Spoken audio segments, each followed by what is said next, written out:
பலரை பார்க்கிற போது தமிழ்நாட்டில் எல்லோருமே தங்களை சத்திரியர்கள், சத்திரிய பரம்பரை என்றெல்லாம் அழைக்கிறார்கள். பிராமணர்கள் என்பது தனித்துவமானது. அவர்களோடு இவர்களுக்கு போட்டி போட முடியாது. பூணூல் ஆரம்பத்துல போட்டது கிடையாது, எல்லாருக்கும் பூணூல் போட்டது கிடையாது. அப்புறம் பூணூல் போடுறதையும் சேர்த்தாங்க. கடைசி என்னாச்சுன்னா பூணூல் போடுறதே அந்த சடங்கா மாறிடுச்சு. ஆனா உண்மையிலேயே திராவிடர்களில் சத்திரிய குலம் இருக்கிறதா? இவங்களுக்கு காயத்ரி மந்திரம் தெரியுமா? காயத்ரி மந்திரம் மோதி பூணூல் போடுறாங்களா அல்லது பூணூலை மட்டும் போட்டுக்கிறாங்களாங்கிறத பார்க்கணும். இந்த தமிழ் சாதிகளுக்கு காயத்ரி மந்திரம் எல்லாம் தெரியாது. இவனுக்கு இவங்க ஏன் பூணூல் போடுறாங்க? இவங்களுக்கு அனுமதி கிடையாது. ஏன்னா ஆரியர்கள்ல தமிழ்நாட்டுக்கு வந்தவர்கள் பிராமணர்கள் மட்டும்தான், சத்திரியர்கள் யாரும் இங்க வரல.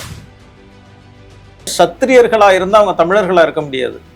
ஏன்னா அவங்களுடைய தாய்மொழி வந்து சமஸ்கிருதமா இருந்தாதான் சத்திரியர்களா இருக்க முடியும்.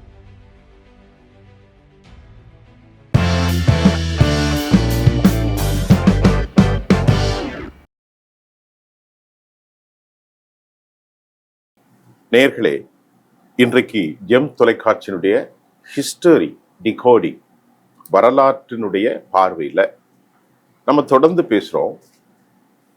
இன்றைக்கு வரலாற்று ஆய்வாளர், கல்வியாளர் சிராஜ் அவர்களோடு நாம பேச போறோம். ஆரியர்களின் இந்திய வருகை குறித்து பேசியிருக்கோம். திராவிடர்களுடைய வாழ்வியல் தத்துவத்தை, திராவிடர்கள் யார் என்பதையும் நாம பேசினோம். இன்றைக்கு நாம் பேச போறது சத்திரியர்கள்னா யார்? பலரை பார்க்கிற போது தமிழ்நாட்டில் எல்லோருமே தங்களை சத்திரியர்கள், சத்திரிய பரம்பரை என்றெல்லாம் அழைக்கிறார்கள். பிராமணர்கள் என்பது தனித்துவமானது. அவர்களோடு இவர்களுக்கு போட்டி போட முடியாது. ஆனால் தமிழ்நாட்டில் இருக்கும் மேல்தட்டு சாதிகளாக இருக்கக்கூடிய எல்லோரும் நாங்கள் சத்திரிய குலம், சத்திரிய குலம், சத்திரிய குலம் என்கிறார்கள். ஒரு குலம் மட்டுமல்ல, பலரும் தங்களை சத்திரியர்கள் என்று அழைத்துக் கொள்கிறார்கள். வடநாட்டில் இருக்கும் ரஜபூத் போன்ற சமூகங்களும் கூட சத்திரிய குலமாகத்தான் இருக்கிறது. அது பிந்தைய நாளில் தான் வெளிநாட்டிலிருந்து இந்தியாவிற்குள்ளே ஊடுருவிய ஒரு சமூகம் தான் ராஜ்பூத் சமூகம். ஆனா உண்மையிலேயே திராவிடர்களில் சத்திரிய குலம் இருக்கிறதா? வேதம் சொல்கிற சத்திரிய குலத்தில் அடிப்படையில் வர்ணாசிரம படிப்பினை அடிப்படையில் இருக்கிறதா? இதுதான் நம்ம கேள்வி. நம்முடைய வரலாற்று ஆய்வாளர் தோழர் சிராஜ் அவர்களை இந்த நிகழ்ச்சிக்கு நான் அழைக்கிறேன். சார் வாங்க சார். இப்போ நான் கொடுத்த இன்ட்ரோல சரியான உங்களுடைய பதிலுக்கான கேள்வியாக எடுத்துக்கொள்ளுங்க. இது சரிதானான்னு சொல்லுங்க. தமிழ்நாட்டை பொறுத்தளவுல பார்த்தீங்கன்னா சத்திரியர்கள் அப்படிங்கிற, அதாவது சாதி ரீதியா நாங்க சத்திரியர்கள், நாங்க ரஜபுத்திரர்கள்னு கூட சொல்லிக்கிற ஒரு சில பேரை நம்ம கேட்குறோம். நாங்கள் வந்து சூரியகுலம், சந்திரகுலம், இதெல்லாமே அதனுடைய தொடர்ச்சியாக தான் நம்ம பார்க்குறோம். இதில் சத்திரியர்கள் அப்படிங்கிற வார்த்தையே தமிழில் கிடையாது. சத்திரியர்கள் அப்படிங்கிறது ஆரிய இனத்தில், இந்தியாவில் ஆரியர்கள் வரும்போது ஆரியர்கள் தங்களுக்குள்ள வந்து பிரிவுகளை உருவாக்கிக்கிட்டாங்க. அது வந்து கலப்பினங்கள் உருவானுச்சு. அது வந்து எதனால் உருவானுச்சு அப்படிங்கிறத நம்ம ஏற்கனவே கூட பேசியிருக்கோம். ஆரியர்கள் பெரும்பாலும் வந்து பெண்களை அழைச்சிட்டு வராதனால, இங்கே இருக்கிற பெண்களை அவங்க திருமணம் செய்து கொள்ள வேண்டிய சூழ்நிலை வந்ததுனால முதல் தலைமுறை, அடுத்த தலைமுறை, அதுக்கப்புறம் வந்து மூன்றாவது தலைமுறை இப்படின்னு சொல்லிட்டு தான் அதில் வந்து பிரிவுகள் வருது. அதில் முதல் பிரிவு வந்து பார்த்தீங்கன்னா, இது வந்து ரிக்வேதத்தினுடைய பிற்சேர்க்கைன்னு சொல்லப்படுகிற 10வது மண்டலம். ரிக்வேதத்தினுடைய 10வது மண்டலம் 90வது ஸ்லோகம் அதில் வந்து சொல்லப்படுறது. பிரம்மணோஷ்ய மகமாஷித் பாக ராஜன்ய கருத ஊர் ததஸ்ய வைசிய பத்யாம் சூத்ரோ அஜாயத. இதனுடைய பொருள் என்னன்னு கேட்டிங்கன்னா, பிராமணன் வந்து அவனுடைய முகமானான். அதாவது பிரம்மான்னு சொல்றாங்க. பிரம்மா அப்படின்னு சொல்லி ரிக்வேதத்தில் சொல்லல, புருஷ அப்படிங்கிறதுலேருந்து தான் அந்த இதெல்லாம் உருவானதாக சொல்கிறாங்க. அந்த புருஷ அப்படிங்கிறதுனுடைய பிரம்மணோஷிய முகமாஷித் அப்படின்னு சொன்னால், இந்த முகம் வந்து பிராமணன் ஆயிற்று அப்படின்னு அர்த்தம். அதாவது முகத்திலிருந்து பிராமணன் வந்தான் அப்படின்னு சொல்லி இவங்க சொல்லிட்டு இருக்காங்க. அது தவறு. ரிக்வேதம் என்ன சொல்லுதுன்னா, முகம் பிராமணன் ஆயிற்று. அடுத்தபடி வந்து அதே மாதிரி முகமாஷித் பாகு ராஜன்ய, பாகு அப்படிங்கிறது வந்து தோள்கள். இந்த தோள்கள் வந்து சத்திரியன் ஆயிற்று. அதுக்கப்புறம் தொடைகள் வந்து வைசியன் ஆயிற்று. கடைசி வருணம் அப்படிங்கிற அந்த சூத்திரன் மட்டும் காலில் இருந்து பிறந்தான். அதாவது முதல் 3 வருணங்கள் மட்டும் அது ஒன்று மற்றொன்றாக மாறுது. முகம் பிராமணனாக மாறுது, தோள்கள் வந்து சத்திரியனா மாறுது, தொடைகள் வைசியனா மாறுது. ஆனா கால் சத்திரியனா சூத்திரனா மாறல. காலிலிருந்து சூத்திரன் வந்தான். ஒன்றிலிருந்து வேறொன்று வந்து பிறக்குது. அப்படிதான். காலில் இருந்தா பாதத்தில் இருந்து, காலில் இருந்து, அதாவது இருக்கக்கூடிய கீழான நிலைன்னு அர்த்தம். கீழான நிலை. சூத்ரோ அஜாயத, அதாவது காலிலிருந்து, அதாவது இருக்கிறதுல இதுல குறிப்பிட்டு சொல்ற ஒரு விஷயம் என்னன்னு கேட்டீங்கன்னா, இந்த முதல் 3 வருணங்கள் அப்படிங்கிறது வந்து துவிஜாதிகள்னு சொல்லுவாங்க. என்ன ஜாதிகள்? துவிஜாதி, இருபிறப்பாளர்கள்னு சொல்றது. துவி துவி துவி துவினா தோ அப்படின்னு சொல்லுவோம்ல, தோன்னா இங்கிலீஷ். துவி பிறப்பாளர்கள்னா என்ன அர்த்தம்? துவி ஜாதி இருபிறப்பாளர் அப்படின்னு சொன்னா அதுக்கு என்ன அர்த்தம்னு சொன்னா, ஒரு பிறப்புங்கிறது தாயினுடைய கருவறையிலிருந்து பிறக்கிறது. Very good. இது சாதாரணமா எல்லாருக்கும் பிறப்பு. இரண்டாவது பிறப்பு அப்படிங்கிறது உபநயனம் பண்றதுனால பிறக்கிறது தான் இரண்டாவது பிறப்பு. அந்த உபநயனம்னு என்னன்னு கேட்டீங்கன்னா, அவங்க வந்து காயத்ரி மந்திரம் ஓதுறது. இந்த காயத்ரி மந்திரம் ஓதி உபநயனம் பண்ணி இந்த பூணூல் போடுற ஒரு சடங்கு இருக்கு. அந்த பூணூல் வந்து பிற்காலத்துல அதோட சேர்த்துக்கிட்டாங்க. பூணூல் ஆரம்பத்துல போட்டது கிடையாது, எல்லாருக்கும் பூணூல் போட்டது கிடையாது. அப்புறம் பூணூல் போடுறதையும் சேர்த்தாங்க. கடைசியா என்னாச்சுன்னா பூணூல் போடுறதே இந்த சடங்கா மாறிடுச்சு. இப்படி இந்த உபநயனம் அப்படிங்கிற சடங்குல இந்த முதல் 3 வருடங்களுக்கு மட்டும்தான் அந்த தகுதி இருக்கு அப்படிங்கிறதாவது அவங்க சொல்றாங்க. சின்ன குறிப்பு, பிராமணர்கள் பூணூல் போடுகிறார்கள், செட்டியார்கள் பூணூல் போடுகிறார்கள், நான் பார்த்திருக்கிறேன். ஒரு நிமிஷம். ஆசாரி விஸ்வகர்மாக்களும் பூணூல் போடுகிறார்கள், இன்னும் பல சாதிகளும் போடுகிறார்கள். இதை எப்படி வகைப்படுது? இதை சொல்லிட்டு உங்க கருத்து சொல்லுங்க. இல்ல, இந்த பூணூல் போடுறது தமிழ்நாட்டுல தமிழர்களை சத்திரியர்கள் ஆக்குனது எல்லாமே பிற்காலத்துல. அப்ப இது அந்த வேத அடிப்படையில கிடையாது. இல்ல இல்ல இல்ல. சரி, தொடருங்கள். ஏன்னா பூணூல் போடுறது இவங்க வந்து உபநயனம் பண்றாங்களா அப்படிங்கிறத பார்க்கணும். இவங்களுக்கு காயத்ரி மந்திரம் தெரியுமா, காயத்ரி மந்திரம் ஓதி பூணூல் போடுறாங்களா அல்லது பூணூலை மட்டும் போட்டுக்கிறாங்களாங்கிறத பார்க்கணும். இந்த தமிழ் சாதிகளுக்கு காயத்ரி மந்திரம் எல்லாம் தெரியாது. இவங்க ஏன் பூணூல் போடுறாங்க? இவங்களுக்கு அனுமதி கிடையாது. ஏன்னா காயத்ரி மந்திரங்கிறது வந்து விஸ்வாமித்திரரால உருவாக்கப்பட்டது. அது வந்து சமஸ்கிருத மொழியில இருக்கு. அது சமஸ்கிருதம் படிச்சவங்களால மட்டும்தான் அது படிக்க முடியும். சரி, இவங்க சமஸ்கிருத பண்டிதரை வச்சு ஓதி பூணூல் போடலாம்ல? சமஸ்கிருதம் இவங்களுக்கு அனுமதிக்கப்பட்டது கிடையாது. இவங்களுக்கு சொல்லி தர மாட்டாங்க. இல்ல, அவர் ஓதலாம்ல. அவர் ஓதலாம். அவர் ஓதி இவர்களுக்கு பூணூல் அப்படி ஓதி. இல்ல, அப்படி சட்டம் கிடையாது. அப்படி சட்டத்துல இல்ல. சட்டத்துல இது வந்து 3 வருடங்களுக்கு மட்டும்தான் அனுமதிக்கப்பட்டது. அந்த 3 வருடங்கள்ல சேர்ந்தவர்கள் மட்டும்தான் உபநயனம். ஏன்னா காயத்ரி மந்திரம் ஓதுறது மட்டும் பூணூல் போடுறது மட்டும் இல்ல, அதுல நிறைய சடங்குகள் இருக்கு. இந்த சடங்குகள் செய்யறதுக்கு அனுமதிக்கப்பட்டவர்கள் முதல் 3 வருடத்தை சென்றவர்கள் தான். இப்ப நீங்க சொல்ற தமிழ் சாதியில விஸ்வகர்மாவோ செட்டியார்களோ இன்னும் யாரெல்லாம் பூணூல் போட எனக்கு தெரியல. இந்த சாதிகள்லாம் வேத அடிப்படையில இவர்கள் வைசியர்களோ சத்திரியர்களோ அல்ல. இல்ல இல்ல. இன்னொன்னு பாத்தீங்கன்னா, ஆரியர்கள்ல தமிழ்நாட்டுக்கு வந்தவர்கள் பிராமணர்கள் மட்டும்தான், சத்திரியர்கள் யாரும் இங்க வரல. இது பிற்காலத்துல இவங்க சத்திரியர்கள் ஆக்கப்பட்டாங்க, அதை நம்ம சொல்றோம்.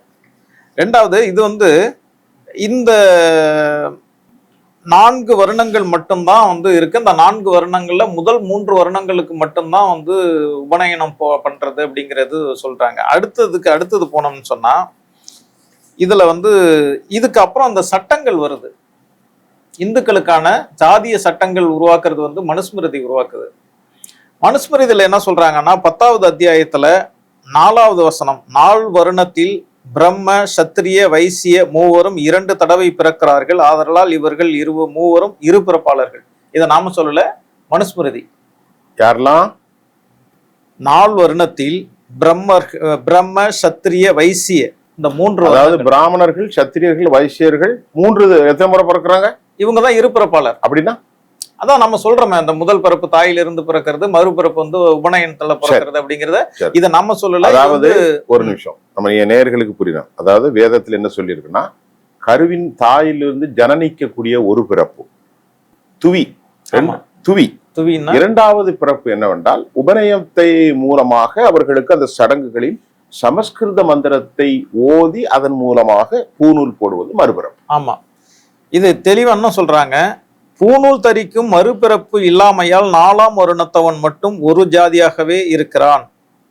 வருணத்தார் இவர் 4வரே அன்றி 5வது வருணம் கிடையாது. இது வந்து நான் சொல்ல, மனுஸ்மிருதி சொல்றது.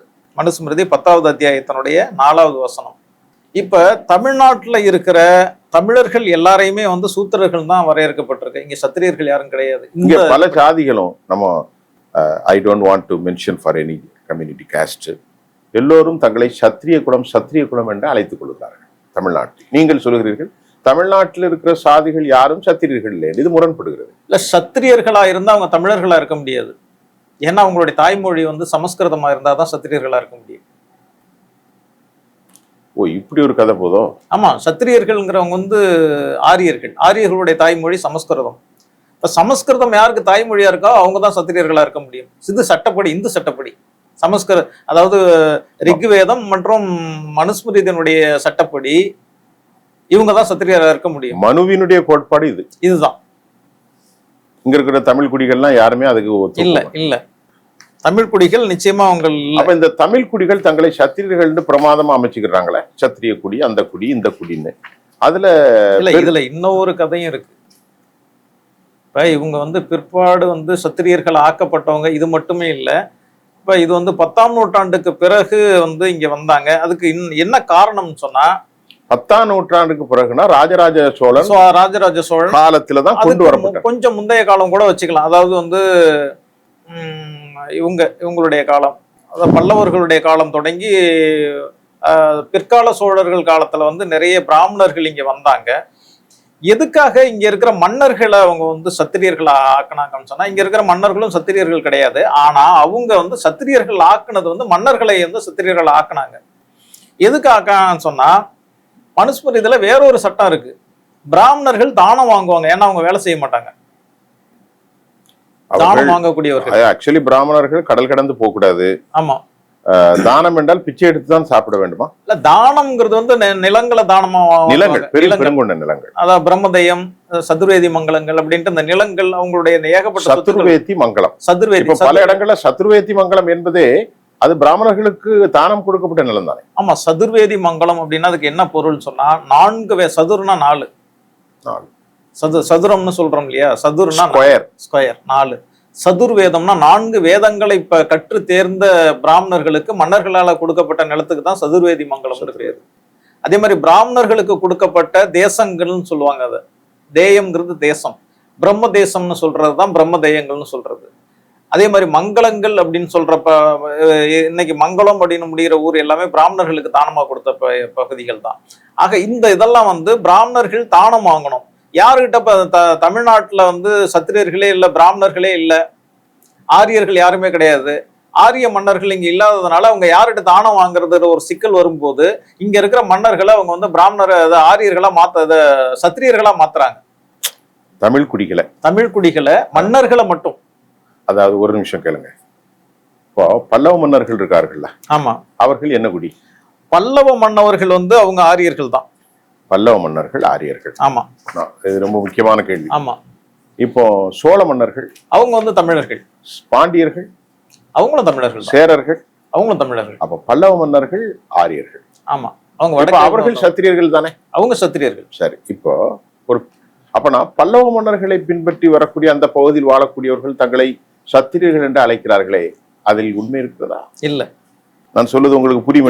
நீங்க சொல்றது புரியுது. ஆனா இவங்க சொல்லிக்கிறது இதுக்கு ஆதாரம் என்னன்னு சொன்னோம்னா, தமிழ் ஸ்டடீஸ் அப்படிங்கிற ஒரு புத்தகத்தை சீனிவாஸ் ஐயங்கார் அப்படிங்கிறவர் எழுதியிருக்காரு. சரி, இந்த புத்தகத்தினுடைய பக்கம் 61, 62 அவர் சொல்றார், ஆரியர்கள் வருவதற்கு முன்பு தமிழ்நாட்டில் சாதி அமைப்பு இல்லை.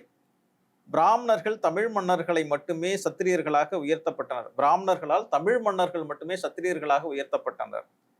அவர்களோடு திருமண உறவில் இருந்த வேளிர் அல்லது வெள்ளாளர்களை குறுநில மன்னர்கள் என்று அழைத்தார்கள். அவர்கள் வைசிய மற்றும் சூத்திர சாதிகளுக்குள் அல்லாட வேண்டி இருந்தது. அதாவது பிராமணர்கள் இங்க வந்த போது இந்த தானம் பெறுவதற்காக வேண்டி இங்க இருந்த மன்னர்களை மட்டுமே அவங்க சத்திரியர்களா ஆக்கினாங்க. தங்களுக்கு மன்னர்களை ஆக்கினால் அவர்களுக்கு சதுர்வேதி மங்கலம் கிடைக்கும். தானம் கிடைக்கும், நிறைய நிலங்கள் கிடைக்கும். அதுக்காக வேண்டிதான் அவங்களை ஆக்கினாங்கன்னு சொல்லிட்டு தமிழ் ஸ்டடீஸ் அப்படிங்கிற புத்தகத்துல 61 எழுதுனது யாரு? சீனிவாஸ் ஐயங்கார். அவர் ஒரு வரலாற்று ஆசிரியர். சீனிவாஸ் ஐயங்கார் எழுதுறார். ஆக இதுதான் இவங்களை கொண்டு வந்ததுக்கான முதல் காரணம். சார், பெரும் மன்னர்கள் ராஜேந்திர சோழன், ராஜராஜ சோழன், மன்னர்களை மட்டும் இன்றைக்கு நீங்க பாத்தீங்கன்னா தஞ்சையில கூட சமஸ்கிருத மந்திரம் தானே ஓதப்படுது. ஆமா, இன்னைக்கு எல்லாம் அதுக்கு பிறகு வந்தது, அது தனி வரலாறு, நம்ம அப்புறம் பேசலாம். இப்ப இதுல இன்னொரு சிக்கல் இருக்கு. இந்த சத்திரியர்கள் அன்றைக்கு இருந்த சத்திரியர்கள் இன்னைக்கு கிடையாது. இதுக்கு என்ன ஆதாரம்னு கேட்டீங்கன்னா, இதுக்கு மிக முக்கியமா மகாபாரத கதையிலேருந்து இதுக்கு ஆதாரங்கள் சொல்றாங்க. பிராமணர்கள் உலகத்துல இருக்கிற சத்திரியர்கள் எல்லாத்தையுமே அழிச்சிட்டாங்க அப்படின்னு ஒரு கதை வருது மகாபாரதத்துல. ஒரு பிராமணர்கள் ஒரு சத்திரியர் அழிக்கல, உலகத்துல உள்ள எல்லா சத்திரியர்களையும் 21 தலைமுறை சத்திரியர்களை முழுசா அழிச்சிட்டாங்க. இது மகாபாரதம், ஆதி பர்வதம், ஆதிவன்சத தர்வணா அப்படிங்கிற பகுதியில் பகுதி 64ல் இந்த இது சொல்லப்பட்டிருக்கு. இது வந்து இதனுடைய இதை நான் படித்து பார்க்குறேன். உலகத்தை 21 முறை உலகத்தை 21 முறை சத்திரியர்கள் இல்லாமல் செய்து மகேந்திர மலைக்கு சென்று தனது ஆன்மீக தலங்களை இயற்றினார். உலகத்தில் சத்திரியர்கள் இல்லாத அந்த காலங்களில் சத்திரிய பெண்மணிகள் பிள்ளை கருதி கடுமையான உறுதிகள் ஏற்று அந்தணர்களிடம் வந்து பிள்ளை பெருக்கற்றார். அதாவது இதனுடைய பொருள் என்னன்னு கேட்டீங்கன்னா, உலகத்தில் உள்ள சத்திரியர்கள் எல்லாத்தையுமே அழிச்சிட்டாங்க. நம்ம ஏற்கனவே சத்திரியர்கள் யாருன்னு சொல்லிட்டோம் இல்லையா?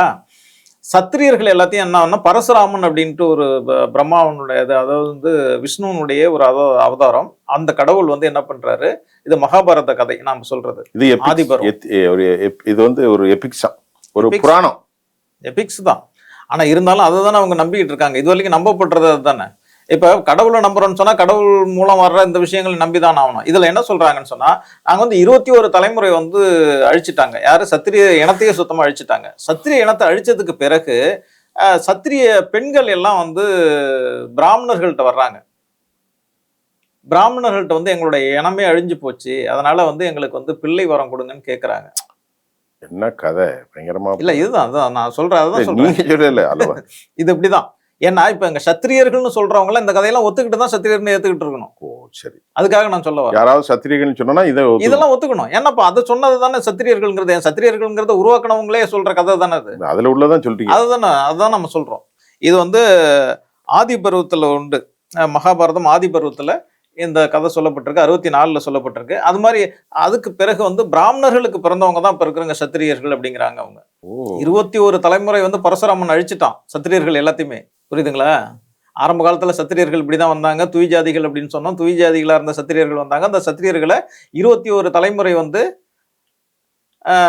பரசுராமன் அழிச்சிட்டான். அப்படி பரசுராமன் அழிச்சதுக்கு பிறகு அங்க இருக்கிற பெண்கள் மட்டுமே இருந்தாங்க. அப்படி இருந்த பெண்கள் எல்லாம் வந்து பிராமணர்கள்ட்ட வந்து எங்களுக்கு வந்து எங்களுடைய குலமே அழிஞ்சு போச்சு, எங்களுக்கு வந்து பிள்ளை வரம் கொடுத்தாதான் நாங்க எங்களுடைய குலம் வந்து திரும்ப வந்து நீடிச்சிருக்கோம் அப்படிங்கிறதுக்காக பிராமணர்கள் மூலமா பிறந்தவர்கள் தான் இப்ப இருக்கிற சத்திரியர்கள் அப்படின்னு சொல்லிட்டு அவங்க வந்து மகாபாரதத்துல சொல்லி வச்சிருக்காங்க. இதுல யாராவது கோவம் வந்துச்சுன்னா மகாபாரதத்தை தான் அவங்க கேட்கணும், நம்மள்ட்ட கேட்கக்கூடாது. இதுதான் வந்து இது ஆத்தன்டிக்கானது. ஓகே, இப்ப அடுத்தது வந்து ரஜபுத்திரர்கள் அப்படின்னு சொல்றோம் இல்லையா? ரஜபுத்திரர்கள்ங்கிறது கிபி 7ஆம் நூற்றாண்டுல தான் உருவாகுது. நான் என்னுடைய இன்ட்ரோல கூட ராஜு பத்தி சொன்னேன். ஆமா, 7ஆம் நூற்றாண்டுல உருவாகுது. கிபி 7ஆம் நூற்றாண்டுல இந்த ரஜபுத்திரர்கள் யாருன்னா, இவங்க வந்து ஹூணர்கள், இயச்சிகள், சித்தியர்கள், இப்படி பல அந்நிய இனத்தை சேர்ந்த பழங்குடி மக்கள் வந்து வட இந்தியாவில் இருந்தவங்களை வச்சு இவங்களை வந்து சத்திரியர்களா மாத்துறாங்க. வந்து அந்த எப்படி மாத்துறாங்கன்னு சொன்னா, நீர்நிலைக்கு பக்கத்துல அவங்கள உட்கார வச்சு மந்திரங்கள் ஓதி அவங்கள மந்திரங்கள் ஓதி தீயை வந்து உருவாக்குறாங்க. அந்த தீயை வணங்கி இந்த தீயை வணங்குவதற்கு பிறகு இந்த புரோகிதங்கள்லாம் செஞ்சு அதன் பிறகு அவங்களை உருவாக்குனதுனால தான் அவங்களுக்கு வந்து அக்னிகுல சத்திரியர்னு பேரு. இப்ப அந்த அக்னிகுல சத்திரியருங்கிற பேரை இங்க தமிழ்நாட்டில் நிறைய பேர் வச்சுக்கிறாங்க. அதுக்காக நம்ம சொல்ல வரோம். அக்னிகுல சத்திரியர் அப்படின்னா யாருன்னு சொன்னா, ரஜபுத்திரர்களைத்தான் அக்னிகுல சத்திரியர்னு சொல்லுவாங்க. ஏன்னா அந்த அக்னியை வளர்த்து அதுல மந்திரங்கள் ஓதி அந்த சடங்குகளை செய்து அப்படி வந்து அவங்கள சத்திரியர்களாக மாத்தினதுனால அவங்களுக்கு வந்து ரஜபுத்திரர்களுக்கு வந்து அக்னிகுல சத்திரியர்னு பேரு. இப்ப இதெல்லாம் ஏன் தமிழ்நாட்டுல உள்ளவங்களுக்கு செஞ்சாங்க? இந்த கதைகளை ஏன் தமிழ்நாட்டுக்கு வந்தாங்கன்னா, பார்ப்பனர்கள் தமிழ்நாட்டுக்கு வந்தாங்க. பார்ப்பனர்கள் மட்டும்தான் வந்தாங்க. ஆரியர்கள்ல வந்து வேற யாரும் வரல. இங்க வந்து சத்திரியர்களோ வைசியர்களோ இங்க வரல. அப்படி வந்த பார்ப்பனர்கள் இங்க இருக்கிற மன்னர்கள்ட்ட வந்து தானம் வாங்குவதற்காக வேண்டி மன்னர்களை வந்து சத்திரியர்கள் அப்படின்னு சொன்னாங்க. ஆனா பிறகு வந்தவர்கள் என்ன பண்ணாங்க, ஒவ்வொரு சாதியும் என்ன பண்ணாங்க, நாங்க மன்னர் பரம்பரைன்னு சொல்லிக்கிறதுக்காக வேண்டி நாங்களும் சத்திரியர்னு சொல்லிட்டேன். ஏன்னா இப்ப ராஜராஜ சோழன் எடுத்துக்கிட்டோம்னா கிட்டத்தட்ட 10-15 ஜாதி எங்க இனத்தை சேர்ந்தவர் அப்படின்னு சொல்றாங்க. எல்லாருமே சொல்றாங்க. தமிழ்நாட்டுல பலரும் ஆண்ட பரம்பரை. இப்ப நாங்களும் வந்து அந்த மன்னருடைய வம்சத்தை சேர்ந்தவர்கள் அப்படின்ட்டு நிறுவுவதற்காக என்ன பண்றாங்க, நாங்களும் சத்திரியர்கள் அப்படின்னு சொல்லிக்கிட்டு இருக்காங்களே தவிர, சத்திரியர் அப்படிங்கிறதுக்கான பேசிக் அடிப்படையில இதுதான் சத்திரியருக்கான வந்து ஆத்தன்டிக்கான வந்து இது காரணம். சத்திரியர்னு சொல்லிக்கிறதுக்கான அடிப்படை நீங்க சொல்றது புராணங்கள் அடிப்படையில். ஆமா, நம்பிக்கை. இப்ப சத்திரியர்ங்கிற வார்த்தையை உருவாக்குனது அவங்க தானே. இப்ப உருவாக்குனவங்களுக்கு தானே தெரியும் இந்த எதுக்காக உருவாக்குனது, யாரெல்லாம் சத்திரியர்கள் அப்படிங்கிறது அவங்க உருவாக்குனது. நாங்க அதெல்லாம் ஒத்துக்க முடியாது அப்படின்னு சொன்னா, சத்திரியருங்கிறது தமிழ்ல கிடையாது. தமிழ் பண்டைய இலக்கியங்கள் வந்து 14 மேல் கணக்கு 14 கீழ்கணக்கு அதுக்கப்புறம் வந்த இலக்கியங்கள் சங்க இலக்கியங்கள் எதுலையுமே கிடையாது. சத்திரியர் அப்படிங்கிற வார்த்தையே வந்து தமிழ் வார்த்தை கிடையாது இல்ல. ஆக இது முழுக்க முழுக்க வந்து ஆரிய இலக்கியங்கள்ல குறிப்பிடப்படுகின்ற அந்த வார்த்தை, அதற்கான டெஃபினேஷன் இதுதான். சரி. அப்படி பார்த்தோம்னா தமிழ்நாட்டுல சத்திரியர் அப்படிங்கிற யாருமே கிடையாது. மன்னர்களை வந்து அவங்க சத்திரியர் ஆக்குனாங்க அப்படின்னு சொல்லிட்டு இவர் மட்டும் கிடையாது. சீனிவாச ஐயங்கார் மட்டும் இல்ல, கே பிள்ளை, மா ராசமாணிக்கனார் மாதிரியான பெரிய ஆய்வாளர்கள் எல்லாமே வந்து இதை தான் சொல்றாங்க. ஒரே கருத்தான் சொல்றாங்க. மன்னர்களை மட்டுமே அவங்க சத்திரியர்களாக ஆக்குனாங்க அப்படிங்கறதான் சொல்றாங்களே தவிர மன்னர்கள் சத்திரியர்களாக ஆக்கப்பட்டார்கள் பிராமணர்களால. அதுவும் வந்து இந்த காரணத்துக்காக அவங்கள்ட்ட வந்து இந்த தானம் வாங்கணும் அப்படிங்கிறத, தானங்கள் வந்து சத்திரியர்கள்ட்ட மட்டும்தான் தானம் வாங்கணும் அப்படின்னு சொல்லிட்டு மனுஸ்மிருதி சொன்னதுனால இவர்களை வந்து சத்திரியர்களாக ஆக்கி அவங்கள்ட்ட இருந்து அந்த தானத்தை அவர்களுக்கு காயத்ரி மந்திரங்கள்லாம் ஓத சொல்லப்பட்டு இதெல்லாம் சடங்குகள் செஞ்சாங்களா என்னங்கிறதுக்கான ஆதாரங்கள் கிடையாது. ஆனா சத்திரியர்கள்னு அவங்க சொல்லிக்கிட்டாங்க, அவ்வளவுதான். சடங்குகள்லாம் பண்ணாங்களாங்கிறதுல. ஆனா இவங்க வந்து புரோகிதம் பண்ணாங்க. தமிழ் மன்னர்கள் வந்து புரோகிதம் வந்து நிறைய செலவு பண்ணாங்க. அதெல்லாம் பண்ணி புரோகிதங்கள்லாம் பண்ணாங்களே தவிர இது இவங்களுக்கு செஞ்சாங்களாங்கிறது தெரியாது. இவங்கள உட்கார வச்சு அந்த செலவு வந்து பண்ணாங்க. இங்க வந்து கரிகால சோழன் காலத்துல இருந்தே புரோகிதங்கள் வந்து தொடர்ந்து தமிழ்நாட்டுல வந்து சோழர்கள், அதுக்கப்புறம் பாண்டியர்கள், பல்லவர்கள் எல்லா மன்னர்களுமே இந்த சடங்குகள் செஞ்சிருக்காங்க. அதுக்கான நிறைய நிலங்களை ஒதுக்கியிருக்காங்க. இப்படி இதெல்லாம் நிறைய நடந்திருக்கு. ஆனா சத்திரியர் அப்படிங்கிறது நேரடியான பொருள் வந்து இதுதான். ஆக இவங்க சத்திரியர்கள் ஆக்கப்பட்டாங்க. இது வந்து இடைக்காலத்துல தான் நடந்துச்சு. ஆரம்ப காலத்துல முற்கால சோழர்கள், அதாவது வந்து கரிகால சோழன் காலத்தெல்லாம் சடங்குகள் இருந்துச்சு, புரோகிதம்லாம் இருந்துச்சே தவிர மன்னர்கள் அந்தந்த அளவுக்கு இது பண்ணல. அவன் தனி சமூகமா தான் இருந்தாங்க. ஆனா ஆதிக்க செலுத்துகிற அளவுக்கு அவங்க வந்து அரசாங்கத்துல புகுந்து ஆதிக்கம் செலுத்துகின்ற அளவுக்கு, அல்லது அவர்கள் சொல்லுவதை தான் மன்னர்கள் கேட்கணும் அப்படிங்கிற நிலை வந்ததெல்லாம் பிற்கால சோழர்கள் காலத்துல. ஆரம்ப காலத்துல அவங்க வந்து தானம் வாங்கினாங்க, அதுக்கப்புறம் ஏதோ சடங்குகள் செஞ்சாங்க, மந்திரங்கள் ஓதுனாங்க, அப்படியே ஒதுங்கிதான் இருந்தாங்க, தமிழை ஏத்துக்கிட்டு இருந்தாங்க. ஆனா பல்லவர்கள் காலத்துக்கு பிறகு வந்த ஆரியர்கள் வந்து தமிழை ஏத்துக்கல. தமிழை நீசபாசின்னு அதுக்கப்புறம் தான் அவங்க ஒதுக்கி வச்சாங்க. அதுக்கப்புறம் தான் அவங்க மந்திரங்களை வந்து சமஸ்கிருதத்துல தான் ஓதணும் அப்படிங்கிறது. அதுக்கு முன்னாடி எல்லாம் வந்து கோவில்கள்ல வந்து தமிழ்ல தான் வந்து அர்ச்சனைகள் நடந்தது. தமிழுக்கு முக்கியத்துவம் கொடுக்காம ஆரிய மொழிக்கு, அதாவது சமஸ்கிருதத்தை முக்கியத்துவம் கொடுத்ததெல்லாம் வந்து பல்லவர்கள் காலம், அதுக்கப்புறம் வந்து பிற்கால சோழர்கள் காலத்துல. அது பல்லவர் காலம் எந்த நூற்றாண்டு? 5ஆம் நூற்றாண்டு காலகட்டம் வரும். அது அதனுடைய தொடர்ச்சி தான் வந்து உங்களுக்கு 5ஆம் நூற்றாண்டு, 8ஆம் நூற்றாண்டு, 11ஆம் நூற்றாண்டு தானே இவர்கள்லாம் பிற்கால சோழர்கள். அதாவது பல்லவ சோழர்கள் முடிஞ்சு 9ஆம் நூற்றாண்டுல தான் வந்து சோழர்களுடைய பிற்கால சோழர்களுடைய ஆட்சி ஆரம்பிக்குது. ராஜேந்திர சோழன் விஜயாலய சோழனுடைய காலத்துல இருந்து ஆரம்பிக்குது. அப்ப பல்லவர்கள் 5ஆம் நூற்றாண்டு, ராஜேந்திர சோழன் ராஜராஜ சோழ பரம்பரை 10ஆம் நூற்றாண்டுக்கு பின்பு. 5ல இருந்து 9ஆம் நூற்றாண்டு வரையிலுமே வந்து பல்லவர்கள் தான் இருக்கிறாங்க. அந்த 9ஆம் நூற்றாண்டு அவங்க முடியும் போது இவங்க ஆரம்பிக்குது, இவங்களுடைய அதிகாரம் ஆரம்பிச்சு. சோழர்களுடைய விஜயாலய சோழன், அபராஜிதவர்மனுடைய ஆட்சி காலம் வந்து கடைசி மன்னன் வந்தான், பல்லவ மன்னன் அபராஜிதவர்மன். அதுக்கு பிறகு வந்து விஜயாலய சோழன், அதுக்கப்புறம் ஆதித்தன், அதுக்கப்புறம் வரிசையா வந்து பிற்கால சோழர்கள் வர்றாங்க. அதனுடைய நீட்சி. அதனாலதான் இப்ப பல்லவர்களையும் சோழர்களையும் நம்ம சேர்த்து சொல்றது காரணம் அது வந்து அதனுடைய தொடர்ச்சி. ஆக்சுவலி நீங்க சொல்றதை பார்த்தா பல்லவர்களுக்கும் சோழருக்கும் சேரருக்கும் பாண்டியனுக்கும் சம்பந்தமே இல்லை. இந்த ரெண்டுமே இனம் வேறு, அவ்வளவுதான். இல்ல தனித்தனி இனம் தான். அதனாலதான் 5ஆம் நூற்றாண்டிலே இங்கே வந்திருக்கக்கூடிய பல்லவர்கள் எல்லாவற்றையுமே ஆரியமயப்படுத்துகிறார்கள். பல்லவர்களை எதனால நம்ம வந்து இப்ப தமிழர்கள் தான் நிறைய பேர் சொல்லிட்டு இருக்காங்க. நிறைய இங்க தமிழ் பேசுறவங்க கூட வந்து படித்தவர்களே கூட பல்லவர்களை வந்து தமிழர்கள்னு சொல்லிட்டு இருக்காங்க. நாம வந்து பல்லவர்களை தமிழர்கள் இல்லைன்னு சொல்றதுக்கு மிக முக்கியமான காரணம், பல்லவ மன்னர்கள்ல வந்து வடமொழியை படிச்சு அதுல நூல்களை இயற்றக்கூடிய அளவுக்கு வந்து இப்போ பாண்டித்யம் புலமை உள்ளவங்க நிறைய மன்னர்கள் இருந்திருக்காங்க. அப்ப அவங்க தாய்மொழி அதுவாதான் இருக்க முடியும். ஏன்னா மற்றவங்களுக்கு அந்த காலத்துல அனுமதி கிடையாது. ஒரு மொழியவே மற்றவங்க படிக்க கூடாது, பிராமணர் அல்லாத அல்லது ஆரியர் அல்லாத மற்றவங்க அந்த மொழியை படிக்க கூடாதுன்னு தடை இருக்கும் போது அதுல படிச்சுட்டு புத்தகம் எழுதுறோம்னா அவங்க எப்படி இருக்க முடியும்? பல்லவ மன்னர்கள் அத புத்தகம் எழுதிருக்காங்க. தடை இருந்திருக்கு. யாரும் சமஸ்கிருதம் படிக்கக்கூடாது. சமஸ்கிருதம் வந்து பிராமணர்கள் மட்டுமே படிச்சாங்க. ஏன்னா அங்கே பிராமணர்கள் மட்டும்தான் இருந்தாங்க. அவங்க வந்து சத்திரியர்களா இருக்கிறதுக்கான வாய்ப்பு இருக்கு. அவங்க பிராமணர்களா இருக்கலாம் அப்படிங்கிறதுல சத்திரியர்களா கூட இருந்தாங்க பல்லவர்கள். ஆனா அவங்க தமிழர்கள் இல்ல, அவர்கள் ஆரியர்கள். ஏன்னா அவங்க அதை படிச்சாங்க. ஏன்னா ஆரியர்கள்ல வந்து வைசியர் வரலைக்கும் அவங்க படிக்கிறதுக்கு அனுமதி உண்டு. புரோகிதம் பண்றதுக்கு மட்டும் பிராமணர்கள் மட்டும்தான் பண்ணணும்னு இருந்துச்சு. ஆனா வந்து ஆரியர்கள்ல வந்து சத்திரியர்கள் படிக்கலாம், வைசியர்களும் படிக்கலாம். நீங்க தான் சொன்னபடி புராண காலத்திலே உண்மையாக வைசியர்கள் எல்லாம் அழிக்கப்பட்டுட்டான்னு சொல்றீங்க, சத்திரியர்கள் அழிக்கப்பட்டு விட்டார்கள். அதான் இவங்க தானே சொல்றாங்க. அதை அழிக்கப்பட்டாங்கன்னு சொன்னதுக்கு பிறகு இவங்க என்ன சொல்றாங்க, அழிக்கப்பட்டாங்க, அதுக்கப்புறம் வந்தவங்க எல்லாம் எங்களுடைய பிராமணர்களுக்கு பிறந்தவங்கன்னு சொல்றாங்க. அதாவது கலப்பு கலப்புன்னு சொல்றாங்க. கலப்பில் சிலவற்றை சத்திரியர்களாக அவர்கள் ஆக்கி கொண்டார். அதான் வந்து மகாபாரத கதையில அது சொல்லுது. இது மகாபாரதம் இல்ல, அதனுடைய மேற்கோள் காட்டி மனுஸ்மிருதியே சொல்லுது. அது 21 தலைமுறை, அதாவது 1 2 கிடையாது, 21 தலைமுறையை அழிச்சிட்டாங்க. அதுல எங்குமே வந்து சத்திரியர்களே கிடையாது. சத்திரியர்கள் முழுவதுமாக இந்த உலகத்திலிருந்து அழித்தொழிக்கப்பட்ட பிறகு சத்திரிய பெண்கள் போய் கேட்கறாங்க, எங்களுடைய குலமே அழிஞ்சு போச்சு அப்படின்னு சொல்லிட்டு. அதுக்கப்புறம் பிராமணர்கள் வந்து அந்த வம்ச விருத்திக்காக வந்து அவங்க மூலமா தான் குழந்தை பிறந்துச்சு, அவங்க தான் பிற்காலத்துல வந்து சத்திரியர்கள் அப்படின்னு சொல்றாங்க. இப்ப இவங்க எல்லாம் சத்திரியர்கள்னு சொன்னா இதையும் ஏத்துக்கிட்டு ஆகணும் அப்படிங்கிற ஒரு சிக்கல் இருக்கு. அப்ப நீங்க சொல்ற அந்த வரலாற்று சீனிவாச ஐயங்கார் போன்றவர்களுடைய கருத்து, பிள்ளையுடைய கருத்து, ராசமாணிக்கத்துடைய கருத்துக்கள்லாம் தெளிவா இருக்கு. இல்ல இது ஆமா, இது தெளிவா இருக்கு. இதை மறுக்கணும்னு சொன்னா அவங்க அங்கதான் போய் மறுக்கணும், நம்மகிட்ட மறுக்க முடியாது. நான் என்னட்ட ஆதாரங்கள் இருக்கு. சரி, நீங்க கையில பெரிய அளவுல வச்சிருக்கீங்க. ஆமா, அந்த ஆதாரங்களை அப்படியே ஆங்கில மூலம் அதை கொஞ்சம் கொண்டாங்க. நீங்க எல்லாத்தையும் கூட நீங்க எடுத்து போடலாம், ஒன்றும் பிரச்சனை ஆங்கில மூலத்திலிருந்து ரொம்ப தெளிவா நம்ம கிட்ட பல கருத்துக்களை வச்சுட்டு இருக்காங்க. சொல்லுங்க. ஏன்னா நம்ம நேர்களுக்கு காட்டுறதுக்காக தான் இது ஆங்கிலத்திலேருந்து தமிழ்ல கூட எடுத்திருக்காங்க. சரி, அதான் இதுதான் வந்து இப்போ சத்திரியர்கள் யாரு அப்படிங்கிறத வந்து இதை வச்சுதான் நம்ம முடிவு பண்றோம். இவங்க தான் சத்திரியர்கள்.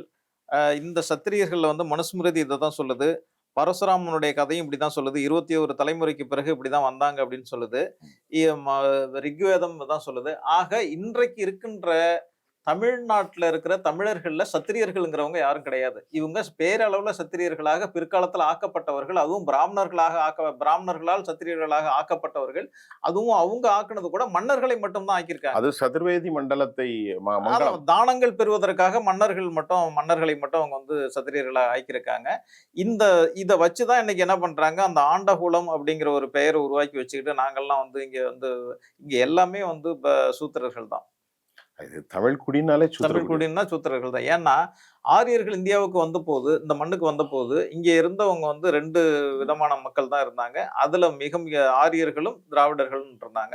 இப்ப திராவிடர்கள்ங்கிறவங்க தான் நாகர்கள் அல்லது தமிழர்கள். தமிழர்கள் அப்படிங்கிற ஒரு இனமே கிடையாது. ஏன்னா நாகர்களை தான் தமிழ் பேசுனதுனால அவங்க தமிழர்கள்னு சொல்லப்பட்டது.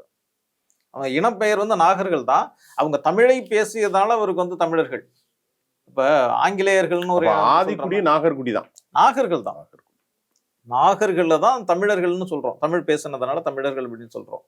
ஆக இந்த 2 இனங்கள் இருந்த போது, இந்த 2 இனங்கள்ல வந்து இப்போ ஒரு இனம் வந்து வட இந்தியாவில் தங்கிடுச்சு, இன்னொரு இனம் வந்து தென்னிந்தியாவில் இருந்துச்சு. இப்ப தென்னிந்தியாவில் வந்து தமிழை முதன்மையான மொழியாக கொண்ட, தமிழை பேசக்கூடிய, இந்த மண்ணுடைய பூர்வகுடியில இருந்த தமிழர்கள் வந்து அவங்களுக்கும் இவங்களுக்கும் ஏற்பட்ட பல்வேறு சண்டைகள், அந்த போராட்டங்கள், இதுக்கு பிறகு வந்து இவங்க வந்து தமிழை வந்து தனியா தக்க வச்சுக்கிட்டவங்க வந்து இந்தியாவுடைய தென்பகுதியில இருந்தாங்க. இப்படி தென்பகுதியில இருந்தவங்க தமிழை மட்டுமே உயர்த்தி பிடிச்சாங்க. வடக்கே இருந்து, அதாவது வட இந்தியாவில இருந்து வந்த பிற்காலத்துல ஆரம்ப காலத்துல வந்தவங்க தமிழை ஏத்துக்கிட்டாங்க. ஆரம்ப காலத்துல வந்த பிராமணர்கள் தமிழை ஏத்துக்கிட்டாங்க. அதாவது அகத்தியன், அதாவது தமிழ்நாட்டுக்குள்ளார ஆரியர்கள் வந்ததுக்கான ஒரு குறியீடு தான் வந்து அகத்தியன்.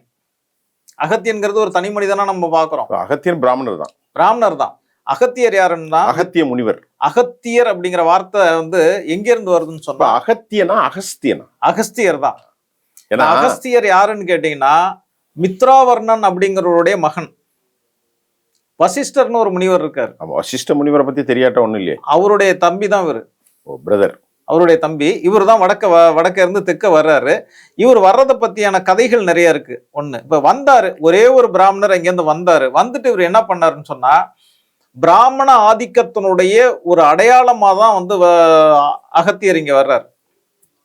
வந்ததுக்கு பிறகு முதல் தமிழ்ச்சங்கத்துல அவர் இருக்கார். முதல் தமிழ்ச்சங்கம் தென்மதுரையில உருவானது அப்படின்னு சொல்றாங்க. தென்மதுரையில முதல் தமிழ்ச்சங்கம் முழுவதுமாக அழிந்து போனதுக்கு பிறகு கபாடபுரத்தில் 2வது தமிழ்ச்சங்கம் உருவாகுது. அந்த 2வது தமிழ்ச்சங்கத்திலையும் இவர் இருக்காருங்கிறாங்க. இந்த 2 தமிழ்ச்சங்கத்துக்கு இடையில வந்து காலங்கள் பாத்தீங்கன்னா ஆயிரக்கணக்கான ஆண்டுகள். அடேப்பா, புரியுதுங்களா? ஆயிரக்கணக்கான ஆண்டுகள் இந்த 2வது தமிழ்ச்சங்கத்திலையும் அவர் இருந்தாருங்கிறாங்க. சரி, ஓகே. ஆனா ஆரியர்கள் இந்த மண்ணுக்கு வர்றதுக்கு முன்னாடியே இங்க வந்து தமிழர்கள் இருந்தாங்க. அவங்களுக்குன்னு ஒரு மொழி இருந்துச்சு, கலாச்சாரம் இருந்துச்சு, அவங்க நாகரிகத்தில் மேம்பட்டவர்களாக இருந்தார்கள் அப்படின்லாம் கதை இருக்கும்போது, தமிழே வந்து தன்னுடைய இதுல இருந்து தான் வந்துச்சு அப்படின்னு சொல்லிட்டு அகத்தியர் சொல்றாரு. அகத்தியர் சொல்றதா இவங்க சொல்றாங்க. இங்க இந்த படங்கள் எல்லாம் சினிமாவில் அப்படித்தானே வருது. தமிழ் தான் மூத்த மொழி இந்தியாவில். அந்த மூத்த மொழியினுடைய முதல் நூலே வந்து தொல்காப்பியம் தான். தொல்காப்பியத்துக்கு முன்னாடி ஆயிரக்கணக்கான நூல்கள் இருந்திருக்கலாம், நமக்கு கிடைக்கல. நமக்கு கிடைத்த நூல்கள்ல வந்து இருக்கிறதுல வந்து மிக தொன்மையானது வந்து தொல்காப்பியம். அது ஒரு ஏறக்குறைய இன்றிலிருந்து ஒரு 3000 ஆண்டுகளுக்கு முன்னாடி இருக்கலாம். அது ஆண்டு கணக்கு வந்து கொஞ்சம் முன்ன பின்ன சொல்லிட்டு இருக்காங்க. அதுக்கு தொல்காப்பியம்னு பேர் வந்ததுக்கு அது தொன்மையான காப்பியம்ங்கிறது தான். தொல்னா தொன்மையான அர்த்தம். ஆக இவங்க எப்படி ஒரு கதையை கட்டமைக்கிறாங்க அப்படின்னு சொன்னா, அந்த தொல்காப்பியத்துக்கே வந்து அதை எழுதினவர் தொல்காப்பியர். அந்த தொல்காப்பியருக்கு அகத்தியர் தான் குரு அப்படிங்கிறாங்க. அது ராங், தவறான செய்தி. தமிழனுடைய முதல் புலவரா நம்ம வந்து அறிஞ்சு வச்சிருக்கோம். அதுக்கு முன்னாடி யார் இருந்தாங்க, அவங்க எழுதின எந்த நூல்கள் இருக்குங்கிறது நமக்கு எதுவுமே தெரியாது. நமக்கு கிடைத்த ஆதாரங்கள் படி முதல் நூல் வந்து தொல்காப்பியம். அந்த தொல்காப்பியத்தை எழுதிய தொல்காப்பியருக்கே வந்து அகத்தியர் தான் குரு அப்படின்னு சொன்னா எங்க போய் முன்னாடி நிறுத்துறாங்க பாருங்க. அப்ப இதெல்லாம் வந்து சித்தரிக்கப்பட்டது. It's a portrait. ஆக அதுக்காக தான் சொல்றோம், அகத்தியன் அப்படிங்கிறது ஒரு தனி மனிதன் கிடையாது, ஆரிய மேலாதிக்கத்தினுடைய ஒரு அடையாளம் தான் அகத்தியன். சரி, அந்த காலம் அதான் முடிஞ்சு போச்சு. அதுக்கு பிறகு வந்து சித்தர்கள் காலம் வருது. சித்தர்கள்லயும் ஒரு அகத்தியர் வர்றாரு. சித்தர்களுடைய காலம் 6000 வருஷம் சார் இருக்குமா சார்? சித்தர்களுடைய அதாவது நம்ம போகர் எல்லாம் பாத்தீங்கன்னா பின்னாடிதான் வர்றாரு. இல்ல, சித்தர்கள்ல குதம்பை சித்தர், பாம்பாட்டு சித்தர், போகர் நிறைய வருது இல்ல. எல்லாரும் நம்ம இல்ல, எனக்கு தெரியுது இல்ல. சித்தர்கள் காலம் 18 சித்தர்கள்ங்கிறாங்க. ஒவ்வொரு காலகட்டத்திலும் 18 பேர் இருந்திருக்காங்க. நாம வந்து போகர், சிவவாக்கியர், ராமதேவர் இந்த மாதிரி சித்தர்கள் எல்லாம் படிச்சு பார்த்தோம்னா இவங்களுடைய பிற்காலம் தான் வருது. ஆனா சித்தர்கள்லயும் ஒருத்தர் வந்து வர்றாரு. அவர் பேரு சித்தர்கள்லயும் ஒரு அகத்தியர் இருக்காருங்க. அதான் சித்தர்கள்லயும் ஒரு அகஸ்தியர், நாட் அகத்தியர், அகஸ்தியர். அதாவது அகத்தியர் தான் வந்து அகஸ்தியரை தான் நம்ம அகத்தியர். இவங்க ஆக்சுவலி அகஸ்தியர் என்பது வடமொழி சொல், அகத்தியன் என்பது தமிழ் சொல். அதாவது வடமொழியை தமிழோட கலக்கும் போது இது வந்து அகஸ்தியம் இஸ்ங்கிறத எடுத்துட்டு வந்து அகத்தியம்னு போடுறதுக்கு இலக்கணம் வந்து தொல்காப்பியத்துல இருக்கு. அந்த அடிப்படையில தான் வந்து அகஸ்தியம்ங்கிற வார்த்தையை வந்து அகத்தியம் அப்படின்னு மாத்துறாங்க. அகஸ்தியன்கிறத அகத்தியன்னு மாத்திட்டாங்க. அதெல்லாம் பிரச்சனை கிடையாது, ரெண்டும் ஒரு ஆள் தான். சரி, அது பரவாயில்ல. ஆனா அந்த ஒரே மனிதர் முதல் தமிழ்ச்சங்கத்துல இருக்காரு, 2வது தமிழ்ச்சங்கத்துல இருக்காரு, அதுக்கப்புறம் பாத்தீங்கன்னா தொல்காப்பியனுக்கு குருவா இருக்கிறாரு, அதையும் தாண்டி சித்தர்கள்லயும் இருக்காரு. அதே ஆளு. அது எப்படி அவன் பல ஆயிரம் வருஷம் வாழ முடியுமா? ஆக இதனுடைய நோக்கம் என்னன்னு சொன்னா, தமிழ் வந்து எங்களுக்கு பிறகுதான் அப்படின்னு வந்து நிறுவுவதற்காக அகத்தியன்கிறது அததான் வந்து பாரதிதாசன் மட்டும்தான் அதை கண்டிச்சு பேசினார். பாரதிதாசன், பாரதியார் இல்ல, பாரதியார் கிடையாது. பாரதிதாசன் வந்து ஒரு புத்தகமே எழுதினார், சின்ன புத்தகம், அகத்தியன் விட்ட புதுக்கரடி. அந்த புத்தகத்தினுடைய பேரு அகத்தியன் விட்ட புதுக்கரடி. அந்த கரடி விடுவான்னு சொல்றாங்கல்ல. இப்ப இந்த பொய் சொல்றது அப்படித்தானே சொல்லுவாங்க. அத அவர் சொல்றாரு, அகத்திய பாப்பான் வந்து வந்தான், இங்க வந்து தமிழை கத்துக்கிட்டு நாங்க தான் உயர்ந்தவன்னு சொல்லிட்டான். இப்படி சொல்றதுக்காக வேண்டிதான் வந்தான், வந்து தமிழை இங்க வந்து கத்துக்கிட்டான் இங்க இருக்கிற புலவர்கள்ட்ட அப்படிங்கிறார். பாரதிதாசன் சொல்றாரு. ஆனா இவங்க என்ன சொல்றாங்க, அவர் வந்து இமயம் அது அங்கிருந்து வந்தாரு, பொதிகை மலையில வந்தாரு, பொதிகை மலையில வந்து அவருடைய கமண்டலம் கீழே வந்துச்சு, அதுல இருந்து தண்ணி வந்துச்சு, அந்த தண்ணி தான் காவிரியா வந்துச்சுங்கிறான். காவிரியே இவர்கிட்ட இருந்து தான் வந்துச்சு, அதுக்கப்புறம் மொழி இவர்கிட்ட இருந்து தான் வந்துச்சு, அகத்திய முனிவர் தான் தமிழை உருவாக்குனார் அப்படிங்கிறான். அப்புறம் தொல்காப்பியருக்கு அவர் தான் குருங்கிறான். இப்ப எங்களுக்கு பிறகுதான் நீங்க வந்தீங்க அப்படிங்கிறத நிறுவுவதற்காக ஒரு மனிதரை கொண்டாந்து வச்சு ஒரு கதையை உருவாக்குறாங்க. அந்த கதையை எல்லாரும் நம்பிக்கிட்டு இந்த நிமிஷம் வரலையும் நம்பிட்டு இருக்காங்க. நீங்க வந்து ஒண்ணும் வேணாம், நீங்க ஊருக்கு போகும்போது இந்த பக்கம் போனீங்கன்னா வந்து அந்த என்ன ஒரு சீர்காழி தாண்டி வைத்தீஸ்வரன் கோயில் போனா ஓலைச்சுவடிகள் எடுப்பாங்க, ஓலைச்சுவடிகள் இருப்பாங்கல்ல, அதுல எல்லா இடத்துலயும் வந்து அகத்திய நாடி ஜோதிடம் போட்டிருக்கும். ஆமா, அகஸ்திய நாடி ஜோதிடம் இன்னமும் இப்பவும் இருக்கு. இப்போ மக்கள் பெரும் செல்வந்தர்கள், அமைச்சர்கள் எல்லாம் போறாங்க. எல்லா ஊர்லயும் அந்த போட்டோ இருக்கும் பாத்தீங்க, சொல்லுவாங்க. அப்படி போய் எடுத்தோன்னா கரெக்டா உங்களுடைய ஹிஸ்டரி வந்துடும், வரலாறு. அப்ப அந்த ஜோதிடத்தையும் அவர் தான் உருவாக்குனாருங்கிறாங்க. எல்லாமே அவர் தான். அவர் பெரிய என்சைக்ளோபீடியா. அவர் சித்தர் காலத்திலயும் வாழ்ந்திருப்பாரு, தொல்காப்பியம் காலத்திலயும் இருக்காரு. ஆமா, நீ சொல்றது ஒரு மனுஷன் பல ஆயிரம் வருஷம் வாழ்ந்திருக்கான். இல்ல அதான் வாழ்ந்தார்ல, அந்த கதைக்கு அப்படித்தானே. இல்ல அதான் அதனுடைய நோக்கம், அதுதான். எல்லாத்துலயும் இருக்க முடியாது, இது எப்படி சாத்தியமாச்சுன்னு சொன்னா, எல்லாமே அகத்தியன் அப்படிங்கல இருந்து வந்தது அப்படிங்கறது உருவாக்குறாங்கன்னு சொன்னா, அகத்தியருங்கிற ஒரு பிராமணர். இப்ப வைத்தீஸ்வரன் கோயில் ஒரு ரிஷி, அகத்தியர் அங்கதானே. அகத்தியர் நாடி ஜோதிடம்னு சொல்ற எல்லா ஊர்லயும் நீங்க வந்து வைத்தீஸ்வரன் கோயில் வழியா போனீங்கன்னா ரெண்டு சைடும் பாத்தீங்கன்னா நாடி ஜோதிடம்னு வந்து ஒரு போர்டு வச்சிருக்காங்க. அந்த போர்டுல பாத்தீங்கன்னா எல்லாத்துலயும் அகத்தியர் போட்டோ இருக்கும். இந்த தாடி வச்சுட்டு கையில அகத்தியர் நாடி ஜோதிடம் அப்படின்னு இருக்கும். சீர்காழி கோவிந்தராஜன் பாட்டு அவருக்கு ரொம்ப பொருத்தமா இருக்கும். குள்ள பாப்பான்னு சொல்லுவாங்க. அவர் குள்ளமா இருப்பாரு. அகத்திய குள்ள பாப்பான்னு பாரதிதாசன் சொல்றாரு. அப்ப இந்த நிமிடம் வரலைக்கும் இந்த நிமிஷம் வரலைக்கும் வந்து அவரை தூக்கி பிடிச்சிட்டு இருக்காங்க. அதனுடைய அதாவது ஆரிய ஆதிக்கத்தினுடைய ஆரியத்தை இவங்க வந்து ஏத்துக்கிட்டாங்கிறதுனுடைய வந்து உள்வாங்கிக்கிட்டாங்க அப்படிங்கிறதுனுடைய அடையாளம் தான் அகத்தியர். அதுதான் நம்ம சொல்ல வரோம். சரி. அங்கிருந்து வந்தாரு, தொல்காப்பிய காலத்துல இருந்து நாடி ஜோதிட காலம் வரைக்கும் அகத்தியர் எல்லாத்துலயும் பூத்தி வச்சிருக்காங்க அப்படின்னு சொன்னா, இது வந்து ஆரிய மேலாண்மையை இவங்க தமிழ் மக்கள் மத்தியில ஏத்துக்க வச்சிருக்காங்க அல்லது திணிச்சு வச்சிருக்காங்க. அதனுடைய அடையாளமா நம்ம அகத்தியரை பார்க்கிறோம். ஆக அப்படிதான் வந்து இங்க வந்து சத்திரியர் அப்படிங்கிற ஒரு கான்செப்ட் வந்து தமிழ்நாட்டுக்குள்ள நுழைஞ்சது அப்படிங்கிறத நம்ம இதனுடைய இதோட சொல்ல வரோம். அதுக்கு தான் வேற ஒண்ணும் இல்லை. நேயர்களே, இன்றைக்கு நம்ம நிறைய விஷயத்த பேசுறோம்.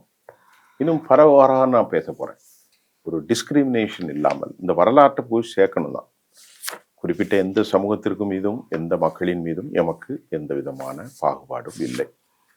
அந்த ஹிஸ்டாரிக் ஒரு டீகோடிங்கில் இந்த மாதிரி தோழர் சிராஜோடு வரலாற்று ஆய்வாளரோடு அகத்தியருடைய வாழ்க்கை, தொல்காப்பிய காலம், சித்தர்களுடைய காலம், தமிழ் குடிகளில் இன்று பலர் தங்களை சத்திரிய குடி என்று அழைக்கிறார்கள். நாங்கள் எல்லாம் அக்னி சத்திரியர்கள் அப்படியெல்லாம் அவர்கள் அழைக்கிறார்கள்.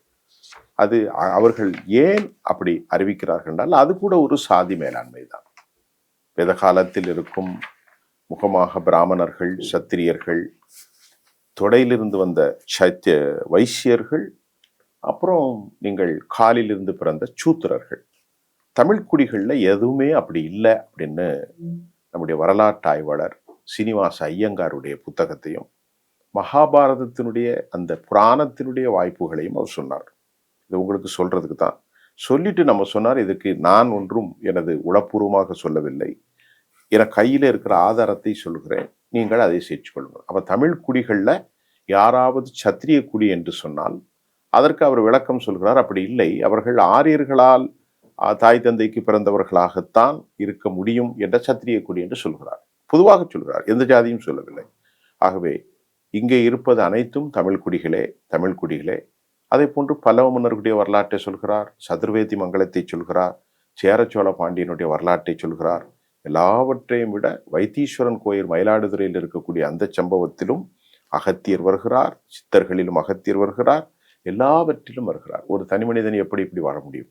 அதற்கு இலக்கணமாக பாரதிதாசருடைய எழுத்துக்கள். நிறைய பேசியிருக்கோம் இந்த 35 நிமிஷத்துல. இன்னும் நிறைய பேசுவோம். என்னுடைய அமர்வுக்கு வந்திருக்கக்கூடிய வரலாற்று ஆய்வாளரோடு நான் விடைபெறுகிறேன். சார், ரொம்ப நன்றி சார். நன்றி.